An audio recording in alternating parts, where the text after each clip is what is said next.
할렐루야. 아멘. 네. 오늘도 주님 앞에 나온 여러분, 예배하기 위해 나온 여러분을 제 이름으로 환영합니다. 여러분, 셰익스피어가요, 아름답고 또 통찰력 있는 모습으로 세상을 바라보고 아주 귀한 명언들을 많이 남겼습니다. 그런데 그 중에 이런 말을 했습니다. 세상에는 좋고 나쁜 것이 없다. 다만 생각이 그렇게 만들 뿐이다 라는 겁니다. 좋은 것도 이리 보면 나쁜 것이 되고 나쁜 것도 이리 보면 좋은 것이 된다.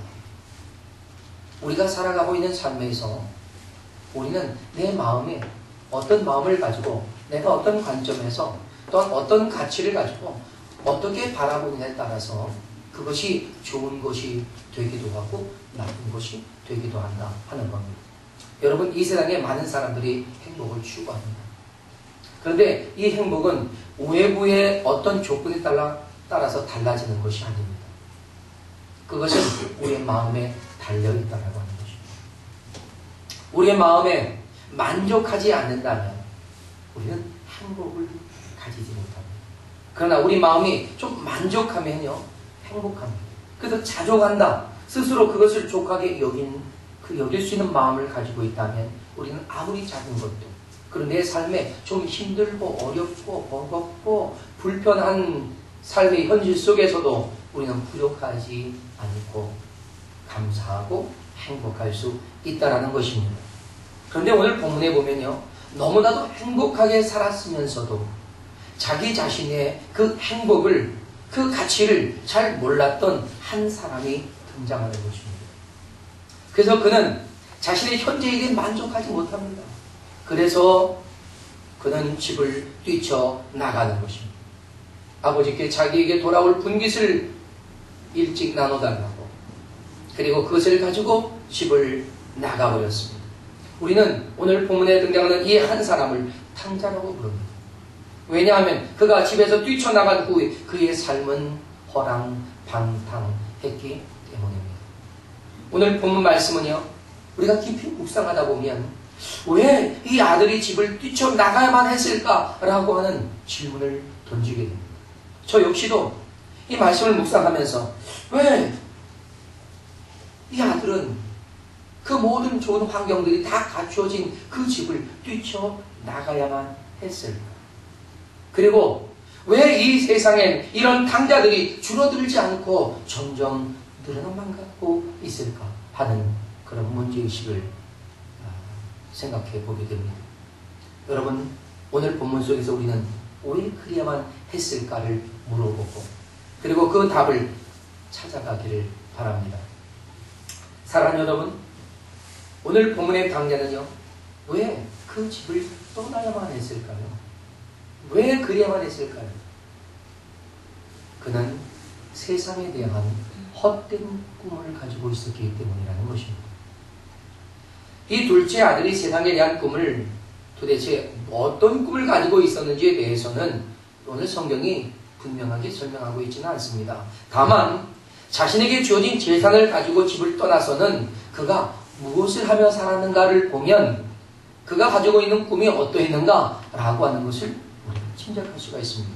그는 허랑방탕하게 살았습니다. 전 재산을 다 그러한 일에 써버렸습니다. 따라서 그 아들의 꿈이 무엇이었을까요?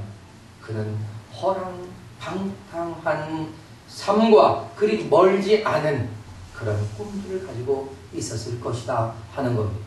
그러면 허랑방탕하다라고 하는 이 말이 무슨 말입니까? 제가 많은 것을 생각하고 묵상하다가 사전적인 도움을 받아야겠다 해서 사전을 펼쳤습니다.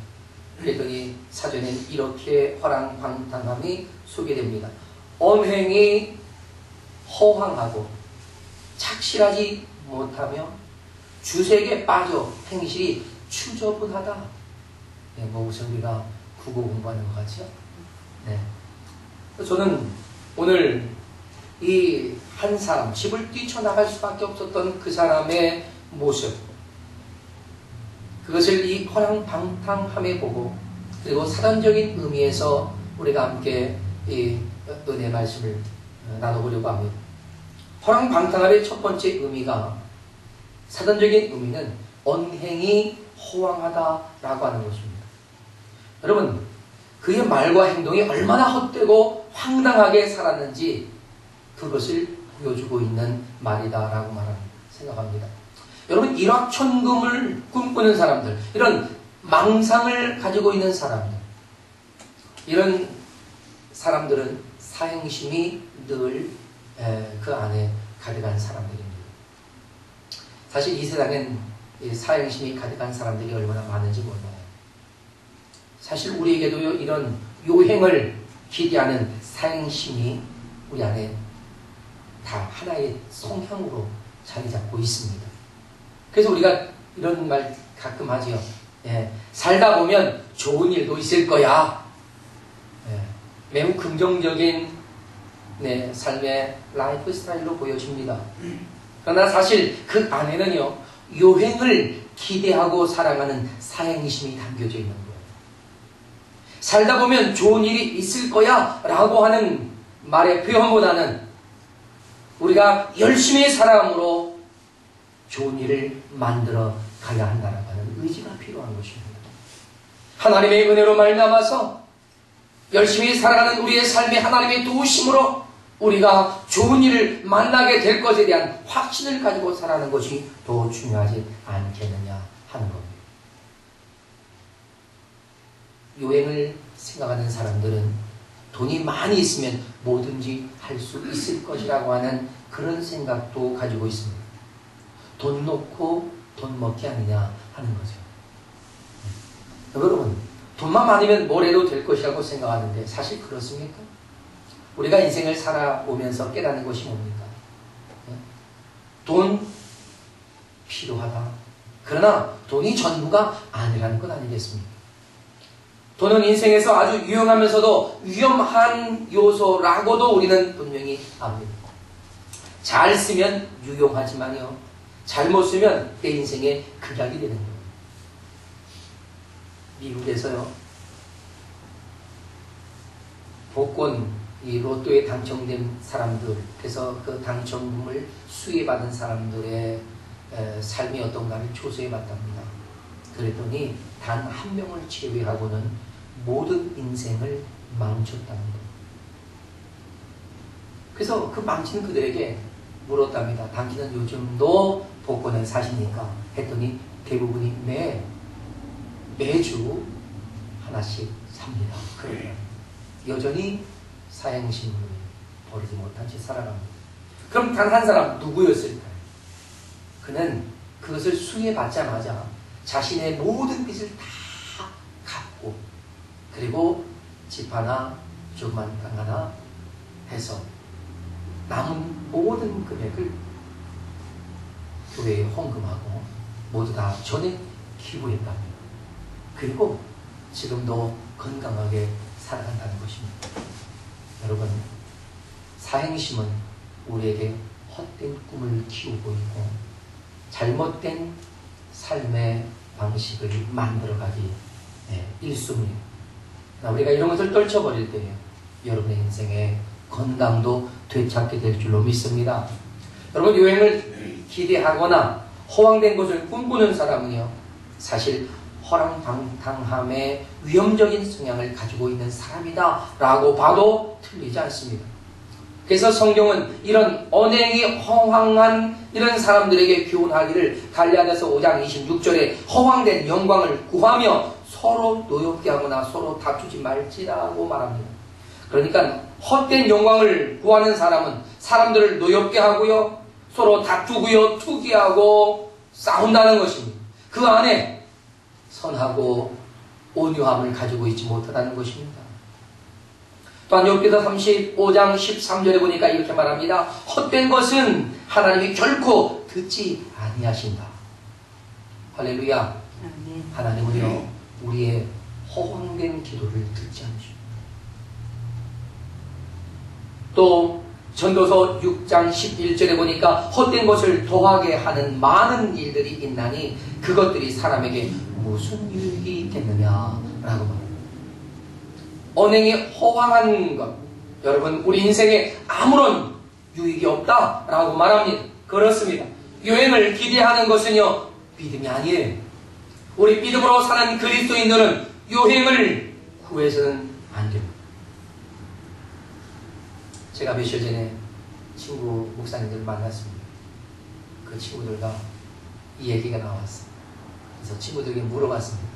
혹시 자네들은 복권을 사나? 그랬어요. 우리는 복권을 사지 않는다. 근데 한 친구가 복권을 산다는 거. 그래서 그거 왜 사지? 물어봤어요. 그랬더니 그 복권 한 장을 사서 지갑에 넣어놓고 그리고 맞춰보지 않는다는 겁니다. 맞춰보지 않는다. 네. 매주 사진 않는데 사서 놓고 맞춰보지 않는다. 맞춰보지 않는 거 왜 사야? 그랬더니 그 기대에 대한 마음이 얼마나 뿌듯한 줄 아느냐. 맞춰보지 않았기 때문에 이것에 대한 아직 맞춰보지 않은 그 기대하는 마음을 그냥 가지고 싶어서 그냥 가지고 있다는 겁니다. 어떻게 보면 일리도 있고요. 또 어찌 보면 이 친구가 좀 삶의 위기와 또한 부담과 무기를 가지고 있구나 하는 것을 느낄 수가 있었습니다. 여러분, 그것이 우리에게 무슨 위로가 되겠습니까? 저는 여러분이 참된 위로를 발견하게 되시기를 주님의 이름으로 축원합니다. 여러분, 믿음의 사람은요, 요행을 기대하는 사람이 아닙니다. 최선을 다해 수고하는 사람인 줄로 믿습니다. 돈만 있으면 뭐든 할 수 있다는 것은 아주 위험한 제안이라고 저는 생각합니다. 오히려 믿음과 성실함만 있다면 뭐든지 할 수 있다라고 하는 말이 진리에 좀 더 가깝지 않겠습니까? 그렇다면 허랑방탕함의 두 번째 의미는 뭘까요? 착실함이 없다는 것입니다. 여러분, 착실함이라고 하는 건요, 사람이 허튼 데가 없이 찬찬하고 실하다라고 하는 의미입니다. 그리고 일정한 기준이나 정도의 모자람이 없이 넉넉함을 가지고 있는 바로 그런 사람들을 말할 때 착실한 사람이다라고 하는 겁니다. 그런데 허랑방탕한 사람들에겐 이런 모습이 없다는 거예요. 이런 착실함이 없다는 겁니다. 그러니까 늘 허튼 일에 빠져 살고 신뢰를 받을 만한 행동 거지가 없다는 것이죠. 한마디로 지혜 없이 사는 겁니다. 지혜롭지 못한 그런 인생은요, 곧 불행한 겁니다. 여러분, 생활에 착실함이 없다는 것은요, 쓸데없이 해픈 소비성의 사람이라는 것을 우리는 알 겁니다. 우리는 좀 잘 따져보고 살 필요가 있어요. 그래서 우리에겐 옳고 그름, 좋고 나쁨을 가릴 줄 아는 변별력이 필요합니다. 뿐만 아니라 세상의 물정에 대해서 옳고 그른 것을 가릴 줄 아는 분별력도 역시 우리에게 있어야 하는 것 아니겠습니까? 하지만 변별력이 없다면 분별력은 제로입니다. 우리가 분별력을 키우려면 변별력 자체를 키워야 합니다. 여러분, 지혜로운 사람은요, 변별력에 뛰어난 사람이에요. 무엇이 옳고 그른지, 좋고 나쁜 것인지 정확하게 그는 나눌 줄 압니다. 그래서 하나님을 아는 것이 지혜의 근본이라고 하는 말씀도 하나님을 알아갈 때에, 하나님의 말씀, 하나님의 지혜를 알아갈 때에 무엇이 옳고 그른 것인지, 무엇이 참되고 거짓된 것인지를 우리는 나눌 줄 아는 것입니다. 그래서 성경은 우리에게 늘 말씀하고 계시고, 또한 우리에게 그 성경을 날마다 상고하라고 말합니다. 말씀을 묵상하는 것, 아침이든 점심이든 저녁이든 말씀을 큐티하며 나누는 것, 이것은 지혜로운 인생을 만들어가는 지혜로운 방법인 줄로 믿습니다. 저와 여러분에게 그리스도 예수 안에서 분별력과 변별력, 이런 것들을 키워가기 위해 우리는 하나님의 말씀을 깊이 상고하고 그 진리의 말씀을 깨달아갈 분명한 필요가 있다는 것입니다. 그래야만 우리 인생을 건강하고 착실하게 살아갈 수 있다는 것입니다. 하나님께서는 성실한 그런 인생을 관리해 가기를 원하셨습니다. 그래서 주님은 우리를 이 땅에 하나님의 거룩한 생명으로 보내셨지만 그 생명과 그 인생의 연한을 관리하는 것은 바로 우리 자신에게 있다는 사실을 명심할 필요가 있습니다. 어리석은 자에 대해서 잠언은 아주 적나라하게 지적을 하고 있습니다. 변별력이 부족한 사람, 그래서 이 세상의 사리를 분별하지 못하는 그런 미련한 청년에 관한 이야기가 잠언서 7장 7절로 21절에 나타나고 있습니다. 그 잠언서는 이렇게 지혜롭지 못한 사람의 모습을 말합니다. 어리석은 자 중에 젊은이 가운데 한 지혜 없는 자를 보아노라. 그가 거리를 지나 음녀의 골목 모퉁이로 가까이 하여 그게 집 쪽으로 가는데 저물 때, 황혼 때, 깊은 밤, 흑암 중에라. 그때의 기생의 옷을 입은 간교한 여인이 그를 맞으니 이 여인은 떠들며 완악하며 그의 발이 집에 머물지 아니하여 어떤 때에는 거리, 어떤 때는 광장, 또 모퉁이마다 서서 사람을 기다리는 자라. 그 여인이 그를 붙잡고 그에게 입맞추며 부드러움을 모르는 얼굴로 그에게 말하되 내 화목제를 드려 서원한 것을 오늘 갚아노라. 이러므로 내가 너를 맞으려고 나와 내 얼굴을 찾다가 너를 만났도다. 내 침상에는 여호와 애굽의 문이 있는 이불을 폈고 몰약과 침향과 계피를 뿌렸노라. 오라 우리가 아침까지 흡족하게 서로 사랑함으로 시작하자.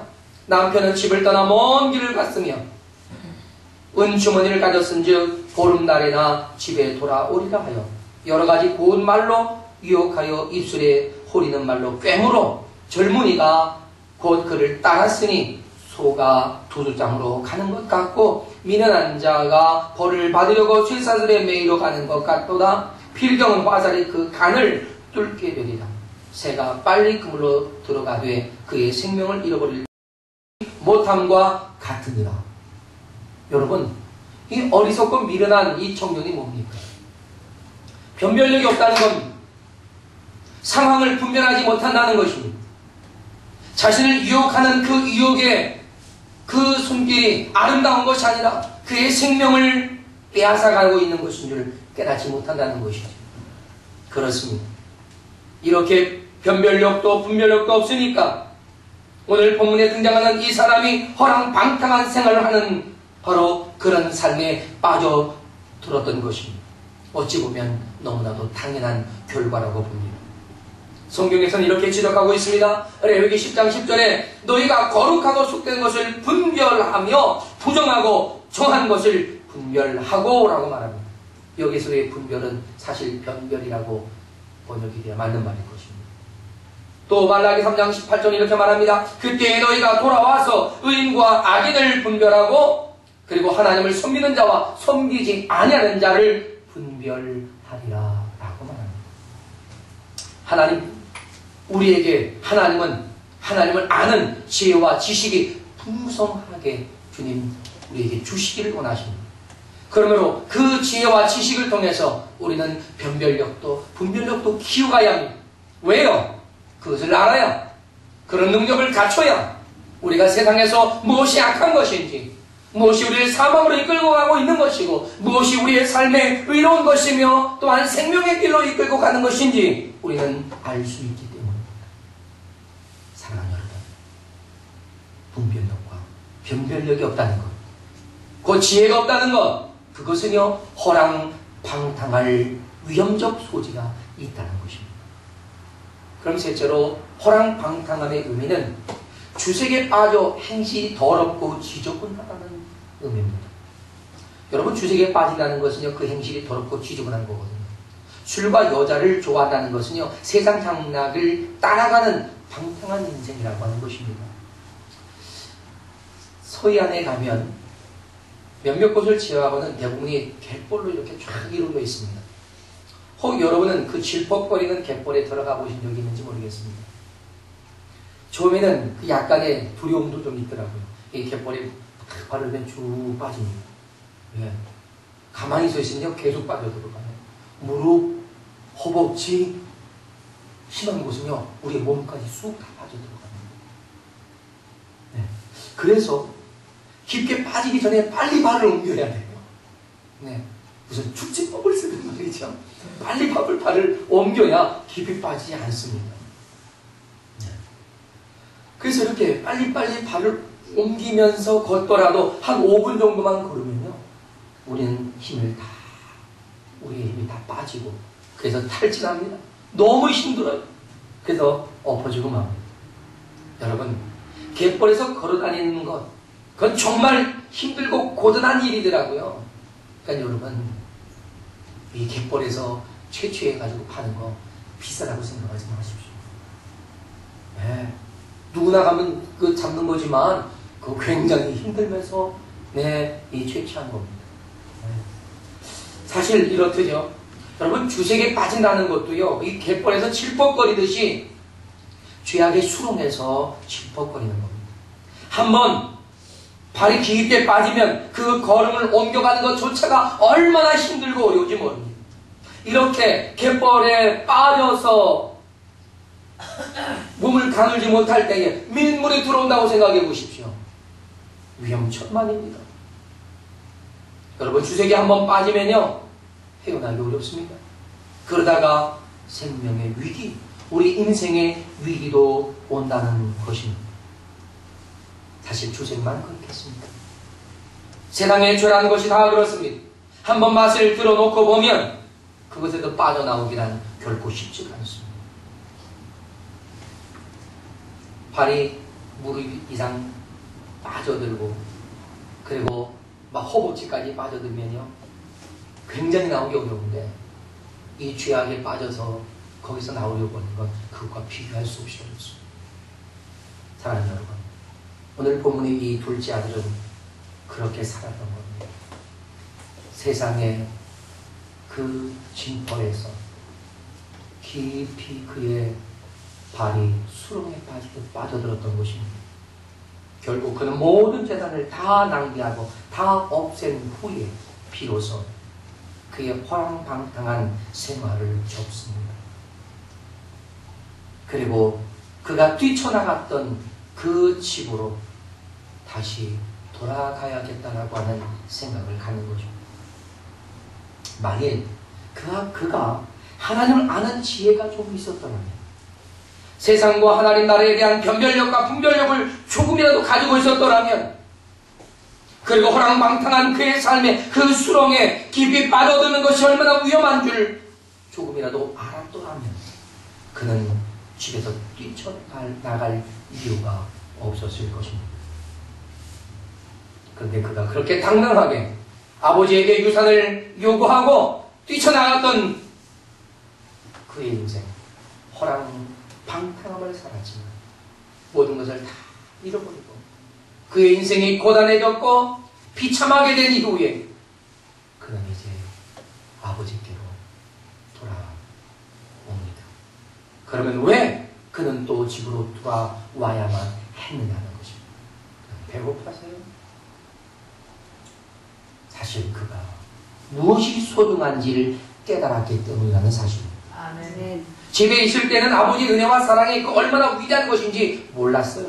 그러나 객지 생활하면서 가진 것 다 없애고는 아무도 자신을 돌아봐 주지 않는 냉정한 이 세상에서 나홀로 내던져져 보니까 아버지 집에 있을 때가 얼마나 좋았는지, 그렇게도 못된 바로 이 아들놈을 그럼에도 불구하고 모든 것 아낌없이 베풀어 주신 그 아버지의 사랑과 배려가 얼마나 소중하고 위대했던 것인지 이제서야 알았던 겁니다.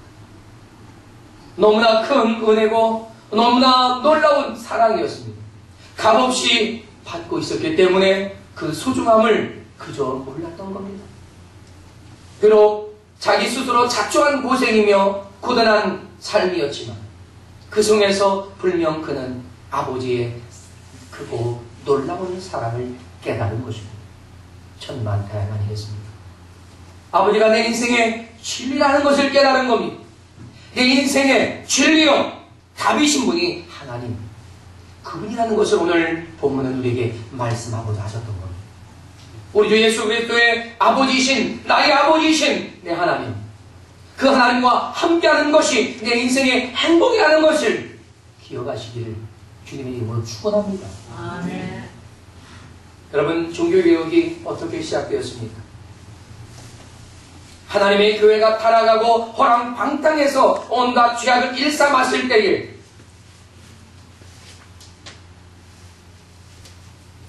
하나님의 진리 앞에 양심 선언하는 개혁자 루터가 성경으로 돌아가자. 개혁을 부르짖음으로 시작된 것이 아닙니다. 저는 오늘 본문의 말씀을 통해서 그 종교개혁의 필요성을 다시 한번 바라봅니다. 이 비유는 마치 우리에게 계속적으로 종교개혁을 요청하고 있는 말씀처럼 보입니다. 우리가 가만히 있으면 우리가 누리고 있는 그 하나님의 그 놀라우신 은혜와 사랑, 우리가 잘못을 하면 잘못을 했어도 용서하시고 끝없이 품어주신 하나님의 그 사랑 앞에 우리가 얼마나 악하고 못된 성향만 키워가면서 그릇된 인생을 살아갔습니까? 종교개혁이 신학적으로 일어나야겠지만 그것은 저는 2차적인 문제라고 생각합니다. 진정한 종교개혁은 우리 안에서 신앙력으로 이루어져야 합니다. 그 신앙의 개혁이 저와 여러분에게서 시작될 수 있기를 주님의 이름으로 축원합니다. 이 세상의 모든 부귀와 영화를 다 누리고 그 낙을 다 맛보았던 솔로몬이 인생에 대한 평가를 어떻게 내렸습니까? 솔로몬은 전도서에서 그 인생의 평가를 내리는데 해 아래 모든 수고가 다 헛될 뿐이고 해 아래 있는 모든 것이 다 헛되다라고 말합니다. 다만 하나님을 경외하고 그의 명령을 지키는 것이 인생의 본분이며 그것만이 헛되지 않은 인생임을 증거했습니다. 그렇습니다. 우리 인생에서 헛되지 않은 가장 유일한 것은 내 하나님을 섬기고 주님 안에서 살아가는 인생인 줄로 믿습니다. 우리는 이렇게 찬양합니다. 두 손 들고 찬양합니다. 다시 오실 왕 여호와께 오직 주만이 나를 다스리네. 나 주님만을 섬기리. 헛된 마음 버리고 성령이여 내 영혼 충만하게 하소서. 주님 앞에 내 생명 드리리라. 할렐루야. 집을 뛰쳐나갔던 그 아들이 다시 집으로 돌아와야만 했던 이유가 저는 바로 이것이라고 믿습니다. 하나님만이 진리라는 것입니다. 자신이 살긴 오직 아버지 집으로 돌아가는 것뿐이었습니다. 우리가 살 길은 오직 성경으로 돌아가는 것입니다. 우리가 살 길은 오직 예수 그리스도의 진리 안으로 들어가는 것입니다. 그러니 염치를 불구하고 혹 아버지의 집에서 종으로 불려질지라도 거기 가야만 살아갈 수 있다는 것입니다. 사랑하는 여러분, 여러분의 인생 슬퍼하지 마십시오. 주님 안에서 사는 여러분의 인생은 슬픈 게 아닙니다. 주님 안에 사는 여러분의 인생은 가장 복된 줄 믿으십시오. 여러분, 소중한 것을 잃어버린 것을 소중한 줄 아는 사람보다는 소중한 것을 소중한 것으로 알고 끝까지 지키고 살아가는 사람이, 또한 감사하는 사람이 복된 인생인 줄로 믿습니다. 아멘. 지금 저와 여러분이 계신 곳이 어디입니까? 아버지의 집입니다. 아버지의 품입니다. 아버지의 은혜와 사랑 안에 있다면 할렐루야. 아멘. 찬양하십시오. 현재 일에 감사하십시오. 주를 의지하고 사는 지금의 하루하루가 내게 가장 행복한 순간인 것을 믿기를 바랍니다. 아멘. 이제 우리는 다른 한 사람에게로 우리의 시선을 옮겨보겠습니다. 그는 아버지의 큰아들입니다. 그 큰아들, 여러분, 그의 말에 의하면 자기 스스로는 아버지께 순종만 했다고 말합니다. 아버지를 거역하지 않았고 아버지를 오래 섬겨왔다라고 말합니다. 그런데 이번에는 그 아들에게 위기가 찾아옵니다. 도대체 이 큰 아들은 무엇이 문제였기에 위기를 맞습니까? 그 큰아들은 그의 동생이 돌아왔을 때 그는 집에 없었습니다. 그는 밭에서 열심히 일을 하고 있었습니다. 그가 일을 마치고 집으로 돌아올 때쯤에 집안에서 그냥 풍악 소리가 들리고 난리가 난 겁니다. 그래서 종을 살짝 불러가지고 도대체 집에 무슨 일이 있었느냐고, 무슨 일이냐고 묻습니다. 그랬더니 당신의 동생이 건강한 모습으로 돌아왔다고. 그래서 당신의 아버지가 그 동생을 위해서 살찐 송아지를 잡아서 온 동네 사람 불러다가 지금 잔치를 베풀고 있다고 말합니다. 이 말을 들은 형이 화가 난 겁니다. 왜 화가 났을까요? 그 큰 아들은요, 그 동생이 돌아온 것이 못마땅한 겁니다. 그리고 모든 것을 다 탕진하고 돌아온 그 아들을 속도 없이 받아들여서 잔치를 베풀고 있는 그 아버지 또한 못마땅했던 겁니다. 그래서 이번에는 그 큰아들이 반항하는 겁니다. 자기는 이제 집에 들어가지 않겠다는 것입니다. 그런데 이 말은 다른 말로 뭡니까? 이제 자신이 집을 나가겠다는 거죠. 종이 집으로 막 달려갑니다. 주인, 큰일 났습니다. 이 둘째 아들이 돌아온 게 중요한 게 아니라 지금 큰아들이 나간답니다. 다시 도착. 아들아, 무슨 일이야? 너 왜 그래? 아들을 달랩니다. 큰아들이 그동안 자신의 마음에 품고 있었던 것을 다 해버려요. 아버지, 내가 여러 해 동안 아버지를 섬겼지 않습니까? 아버지의 말씀 드리라면 내가 다 순종했습니다. 아버지도 그것을 인정하시죠? 인정하마? 그러면 아버지는 그런 저에게는 염소되게 한 마리 주셔서 친구들과 함께 즐거운 시간을 나누게 하지 않으셨습니다. 전혀 없으셨죠? 그랬지. 미안하구나. 그런데 오늘 아버지는 아버지의 피와 땀이 어린 재단을 창녀들과 함께 다 삼켜버린 건 돌아온 저 못된 놈을 위해서 살찐 송아지를 잡아주셨고 잔치를 폐설하셨습니다. 어디 이게 말이나 되는 겁니까, 아버지? 아버지, 이럴 수는 없는 겁니다. 여러분, 어찌 보면 이 아들 그 말이 맞는 건 아니겠습니까? 일리가 있습니다. 그때 아버지가 그 아들에게 이렇게 말합니다. 얘야, 저는 이 얘야 하는데 가슴이 뭉클하더라. 얘야, 너는 항상 나와 함께 있으니 내 것이 다 너의 것이 아니냐. 너의 이 동생은 죽은 줄만 알았는데 그가 살아왔고 내가 잃어버렸는데 다시 찾았다. 우리가 그러니 함께 즐거워하고 기뻐하는 것이 마땅하지 않겠느냐.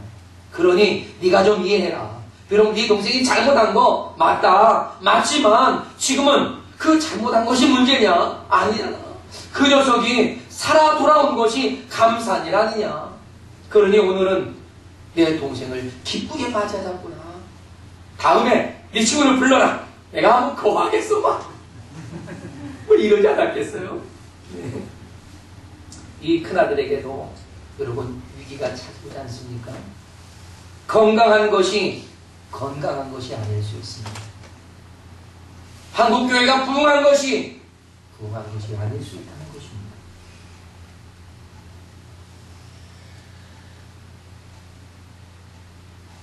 하나님의 교회는 날마다 새롭게 개혁되어야 합니다. 하나님의 사람도 날마다 점검되고 개혁되어야 할 줄로 믿습니다. 아멘. 사랑 여러분, 오늘 이 귀의 말씀은요, 15장 1절 말씀을 보면 죄인들에 대한 예수님의 비유였습니다. 그들이 몹쓸 죄인이었지만 이제는 주님께로 돌아왔다는 것입니다. 잃어버렸지만 다시 되찾았다는 것입니다. 하나님의 국률을 얻기 위해 그들이 하나님을 찾아왔단 말입니다. 그러니 내가 내칠 수 없다는 거죠. 기쁘게 그들을 받아들이신다는 겁니다. 하나님은요, 그들을 위해 잔치를 베풀, 그리고 함께 기뻐 맞이하신다는 겁니다. 그래서 천국에서 죄인 한 사람을 회개하면 회개할 것이 없는 99으로 인한 기쁨보다 더 큰 기쁨이 된다고 말씀하지 않습니까? 여기 큰아들은 유대인, 그리고 그들 스스로가 말하는 경건한 유대인입니다. 우리는 나 스스로가 경건한 유대인으로 여길 수도 있습니다. 그러나 우리는 내 안에 건강하지 못한 생각들과 건강하고 바르지 못한 신앙을 가지고 있을 수도 있다는 것을 알고 돌이켜야 되지 않겠냐 하는 겁니다. 사랑하는 여러분, 우리가 주님의 기쁨 되는 인생 되기를 원한다고 고백하잖아요. 이 땅에 한 영혼을 주님께로 전도하고 이끌면 그것이 주님이 한없이 기뻐하고, 또한 하나님은 그런 여러분을 기뻐하고 자랑스러워 하실 줄로 믿습니다. 사랑하는 여러분, 묻겠습니다. 여러분 인생에서 가장 행복한 순간이 언제였습니까? 기억은 하고 계시겠죠? 우리 하나님은 가장 기쁘고 즐거운 때가 언제겠습니까? 한 영혼이 주께로 돌아오는 것이 주님께는 가장 행복한 순간인 줄로 믿습니다. 사랑하는 여러분이 사랑하는 사람 가운데 아직 예수 그리스도를 영접하지 못한 분이 계십니까? 여러분이 그들을 사랑하신다면 여러분은 전도하셔야 합니다. 그가 언제 어떻게 될지 아무도 모르기 때문입니다.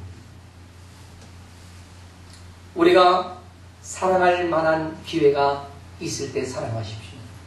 기회는 늘 있는 것이 아닙니다. 지나고 나면 후회할 일이 얼마나 많습니까? 인생이 바로 그런 것 아니겠습니까? 그래서 후회하지 않으려면 사랑할 수 있을 때 사랑해야 합니다. 할렐루야. 아멘. 영혼을 구하는 일, 전도하는 이런 거룩한 일, 이것은요 사랑입니다. 사랑이 전도하는 것. 할렐루야. 아멘. 함께 이 시간 다 같이 일어나겠습니다. 자리에서 나가서 우리 함께 기도하겠습니다. 우리 하나님 앞에, 하나님, 우리의 삶에 하나님께서 함께 기입해 주셔서 내 신앙이 개혁되도록, 내가 가지고 있는 이 하나님의 은혜와 좋은 것들을 소중한 것으로 알고 지켜낼 수 있도록, 하나님의 말씀대로 내 삶을 변화시켜 갈 수 있도록, 하나님의 그된 사랑 앞에 늘 감사의 고백으로 나가도록, 또한 우리에게 주신 사랑하는 수많은 사람들, 오늘 이 시간 그대의 이름을 부르면서 그대의 영혼을 구원해달라고 함께 기도하며 나아가겠습니다. 다 같이 이 시간 기도하겠습니다.